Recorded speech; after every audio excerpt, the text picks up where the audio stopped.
Hello guys, അപ്പോൾ ഇന്നൊരു short video ആണ്. രാവിലെ എഴുന്നേറ്റ് അത് കഴിഞ്ഞപ്പോൾ നമ്മൾ വെളിയിലോട്ട് പോയപ്പോൾ ഫസ്റ്റ് നമ്മൾ പക്രൂനെ നിങ്ങൾക്ക് എല്ലാവർക്കും അറിയാമല്ലോ. ഭയങ്കര കുരുത്തക്കേടാണ് പക്രു. ഇപ്പോൾ വന്ന് പിന്നെ ചേട്ടനെ കണ്ട് ചേട്ടൻ അവിടെ ചായ കുടിച്ചിരിക്കുകയായിരുന്നു. പിന്നെ ചേട്ടൻ്റെ അവിടെ കുറച്ച് നേരം വെളിയിൽ ഇരുന്ന് ട്രെയിനൊക്കെ പോകുന്നതായിട്ട് നോക്കിയിരുന്നു.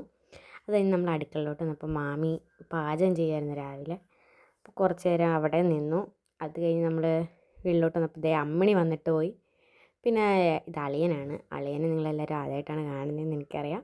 അപ്പോൾ അളിയൻ രാവിലെ വന്നായിരുന്നു. അളിയൻ വന്നിട്ട് പോയപ്പോൾ നമ്മൾ ചപ്പാത്തി ഉണ്ടാക്കി. ചപ്പാത്തി മുട്ടക്കറിയായിരുന്നു രാവിലെ. വീഡിയോ എടുക്കാൻ പറ്റിയില്ല. അതൊക്കെ കഴിച്ചു. പിന്നെ ഉച്ച ആയപ്പോഴത്തേക്ക് ചോറ് കഴിച്ചു. സലാഡും മാങ്ങാച്ചാറും അവിയലൊക്കെ കൂട്ടി ചോറൊക്കെ കൊണ്ടുവന്ന് ഉറങ്ങി എഴുന്നേറ്റ് രാത്രിയായപ്പോൾ രാത്രിയിലത്തെ ചോറ് കഴിക്കുകയാണ്. ചോറും മീൻ കറിയും സലാഡും മീൻ വറുത്തതും അച്ചാറും ഒക്കെ കൂട്ടി അതൊന്ന് കഴിച്ച്. അപ്പോൾ നമ്മുടെ അമ്മിണിയുണ്ട് ഇവിടെ. അമ്മിണി മാമിനൊക്കെ ഇട്ട് പുറയിരുന്ന് ഫോണിലൊക്കെ ഭയങ്കര കളിയാണ്. അപ്പോൾ ചോറൊക്കെ ഉണ്ട്. നല്ല ടേസ്റ്റാണ്. നല്ല മത്തി വറുത്തൊക്കെ ആയിരുന്നു. പിന്നെ നല്ല മാങ്ങാച്ചാറും ഉണ്ടായിരുന്നു. നമ്മളതൊക്കെ കൂട്ടി ഞാൻ ചോറൊക്കെ കഴിച്ച് കഴിഞ്ഞപ്പോഴത്തേക്ക് കറണ്ട് പോയി. അപ്പോൾ ഇന്നത്തെ വീഡിയോ ഇത്രയേ ഉള്ളൂ. എല്ലാവരും ലൈക്ക് ചെയ്യണം, സപ്പോർട്ട് ചെയ്യണം, ഷെയർ ചെയ്യണം. ഓക്കെ.